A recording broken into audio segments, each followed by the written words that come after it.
শিক্ষার্থীরা আজকে করছি দশমিকের ভাগ। তো আজকে ভাগ করছি 0.9 ভাগ 4। প্রথমে আমরা এরকম ভাবে লিখে নিলাম, 0 4 দিয়ে যায় না, তাই 0 প্রথমে লিখলাম। 0 বিয়োগ 0 সমান 0। এখানে একটি দশমিক বসবে, 9 নেমে গেল। 9 4 2 8, আমরা লিখব 2 8। 9 থেকে 8 বিয়োগ গেলে 1।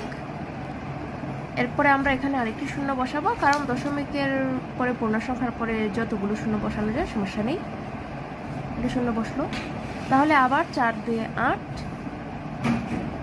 বিয়োগ করে নিলাম। 10 বিয়োগ 8 সমান 2। আরও একটি 0 বসবে, 20। এখন এটা মিলে যাবে, 4 5 20।